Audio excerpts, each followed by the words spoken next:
Then I'm going to add the word, I'm going to double click in here, add the word total. I'm going to make this lowercase, and I'm going to get rid of the colon. All right, then we got to put our numbers in here. Once again, we're going to bring the numbers on the inside of the two cells. The inside does not mean debit or credit. There are no debits and credits on the financial statements. We are going to subcategorize it inside and then subtotal it outside. That's the purpose of the two columns in this case. So if we see this, we see it's a credit over here. We don't want to show credits on the financial statements. So same thing, in order to do that, I still want to use a formula because I just think it's better to do so than to type it in there. So it's just way easier if there's a problem. So I'm going to say negative instead of equals. That will just flip the sign and then point to that 82,150 and enter. So, and if it's a little small, then I'm going to make this a little bit larger so we can see the cell. All right, and then we're going to do the next one. We're going to say this is going to be negative of the 600 and enter. So we've got those two in there. We found a home for those. I'm going to keep with just the green here. So we found the two green ones there. And then now we're going to have a long-term liability. So we're going to have another subcategory for that last liability. And it will be called long-term liabilities with a colon to show that we're going to have the long-term, and then the subcategory. I'm going to copy this, notes payable, paste it right here, and then we'll increase the indent one time. Now the funny thing about this one is just because there's one account over here, I'm not going to put a subcategory and then total it over here in the same type of format.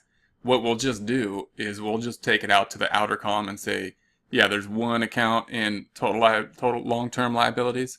Therefore, this is it. I'm not going to subcategorize it and take up space that we don't need to. I'm just going to put that in the outer column. And also note that at this time I did not subtotal the total current liability, so I'm going to do that first at this time. So I'm going to put that in the outer column. We're going to sum up these two numbers on this side. So we'll use the equals sum function and sum those up. So I'm going to click on that to use the sum function, highlight these two, and enter. So we just sum that up. Here's the formula. Sum of these two cells, and if you double click on it, it'll show you that cell. It's easier to point and click, but it's also good to recognize the sum formula. And if we want to have an underline here, we can go to the underline, we can go to the home tab, we can go to the underline, and it'll make that orange underline for us. All right, so then the notes payable note, now we have this subcategory on the outside. We're just going to put the notes payable directly on the outside because we're not going to put a category here and then total up over here like as we were saying before. So I'm going to put a negative in order to do that and then point to that 120 and enter. So that we have that number. I'm going to go ahead and highlight that and say we have found a home for that number. Then the next category that sum will be total liabilities. Now I'm not going to indent that one at all. We're going to keep that on the solid side here, and we're going to sum up the columns on the outer side. Now, once again, we're not going to jump around from column to column. We're just going to sum up the outer column in this case. So we'll use the sum function, sum, and I'm going to highlight these three cells. Note, some people have an issue that there's blank cells in the middle. It doesn't matter. We can have blank cells in there and still use the sum function, and enter. Then, once again, if we want to put an underline here, we could do so. We can go to the home tab. We can go to the font group. We can underline. We could have also done that over here if we so choose. We could underline that one if we want to, depending on how we want the formatting to look for us in that. Next section, we're going to have the capital section. Now I'm going to call this owner's equity, and the owner's equity on the balance sheet is only going to have one account. And you're going to say, well, it's a blue account, and there's more blue accounts than any other account, type on the trial balance. Why would that be? Well, let's think through why that is. First, I'm going to copy the account that will be there. It's going to be the owner capital account. Say that's the only account on the balance sheet under equity at this time. I'm going to right click, going to paste it 1, 2, 3. I'm going to keep it no indentation because it's the only account there. I'm going to do this a bit incorrectly first just to show you and why this is happening, and then correct it for us. So if we say this capital account is, I'm going to say the negative again because I'm going to pull this number over there. I want to flip the sign. So we're going to say negative of this number. I'm going to then make it blue to match with our blue stuff here. So we got blue. It's going to be blue.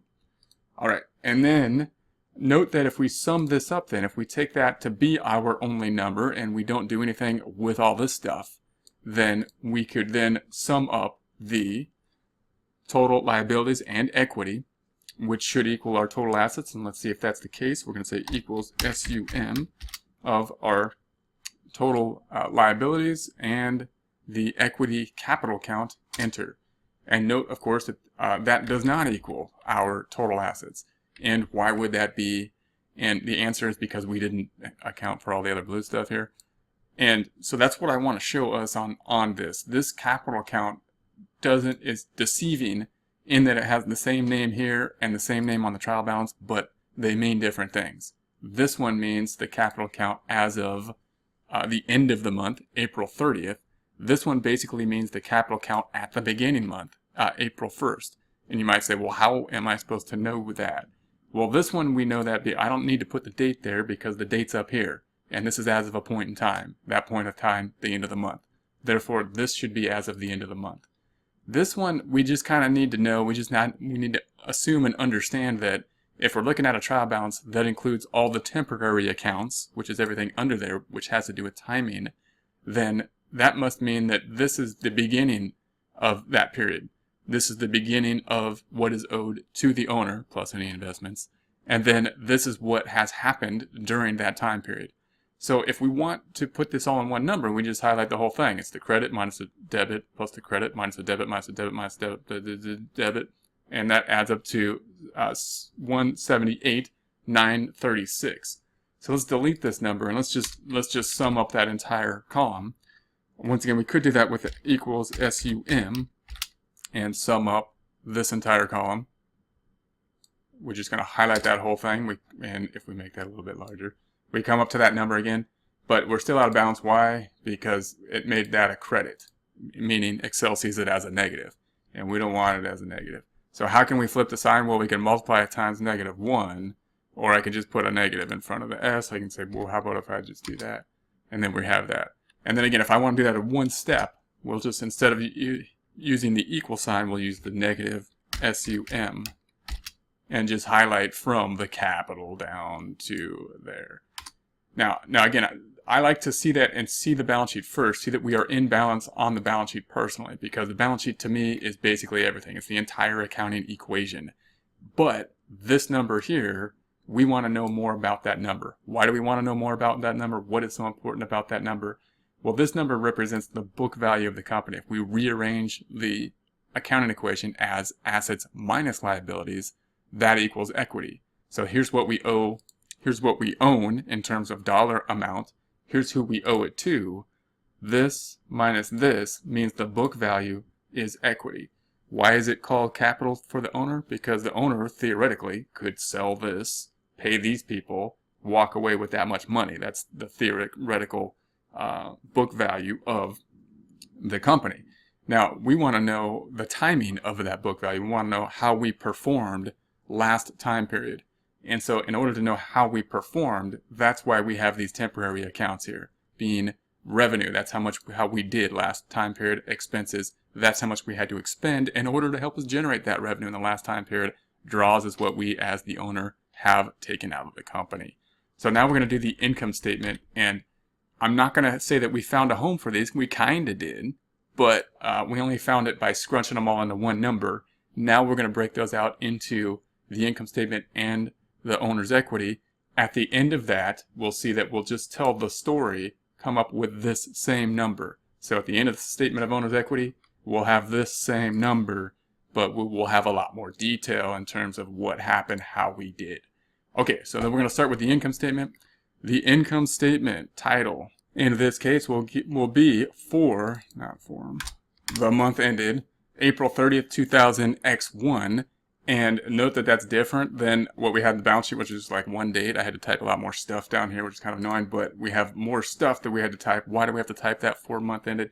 Because it's a time frame. It has a beginning and it has an end in this case, as opposed to the balance sheet, which is where we are at a time. This is where the book value is as of the specific point in time. This is the story. If we tell the story, it has to have a beginning and an end. And the story is going to include our sales in this case and our expenses. Now, in this case, we're going to break it out a little bit in more detail than we did before. We still just have basically two types of accounts. We got sales, revenue, and expenses. In this case, we have sales, and then we have these kind of contra sales, but they all act like expenses. So the credit minus all the debits is the net income. So we can just highlight that. That's the net income. That's what this is doing right here. But we want to see a little bit more detail than that. So we're gonna break out some more subcategories within the income statement. So first, we're going to call this net sales.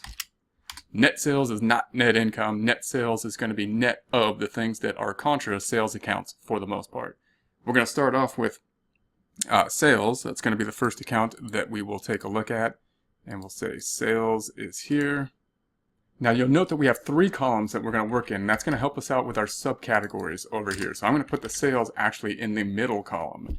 And so this will hopefully make more sense as we go. Sales has a credit balance in here. I don't want credits on our financial statements because the financial statements don't have any debits or credits in. So we're going to put a negative of that number and then enter, and that should flip the sign for us.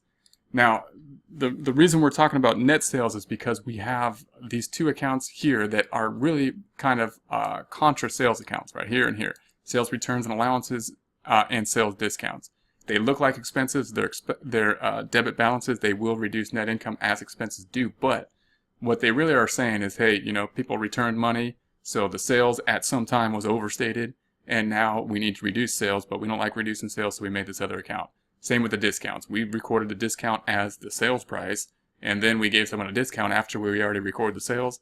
We should kind of reduce sales, you would think, but we don't like doing that. We're going to put it into this other account called sales discounts. So they're kind of contra sales accounts, meaning sales accounts have credit balances. These have debit balances, which are contra to normal sales accounts.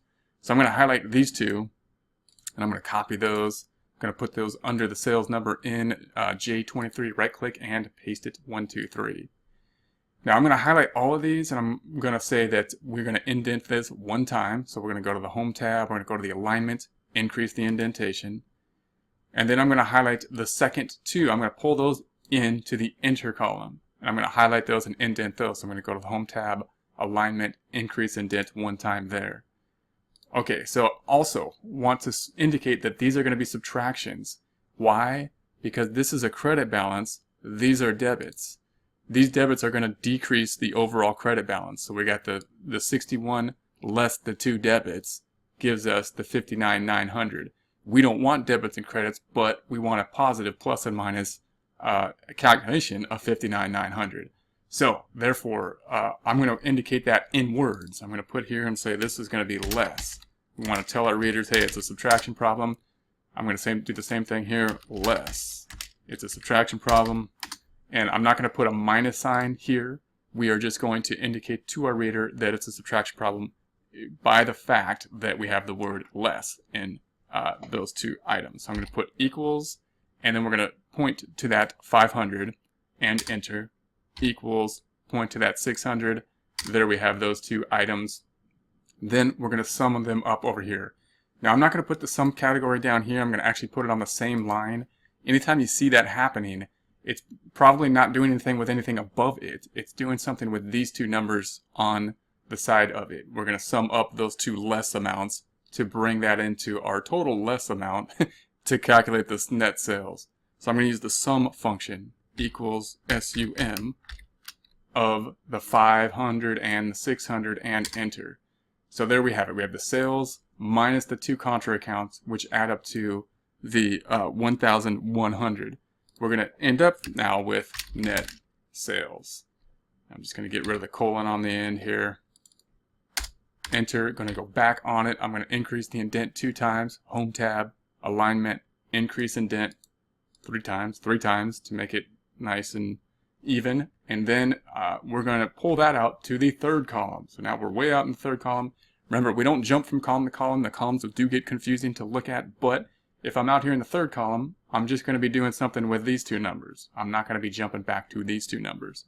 So I'm just going to say less those two numbers. So we'll say equals the 61 minus the 1,100 and enter. So the net sales then, after all that, is 59,900. What does that mean? Well, it's the 61,000 credit to sales minus the contra accounts for returns and allowance minus the discount, which is the 59,900. We have now found a home for these three numbers on the income statement. I'm going to make those highlighted, and that was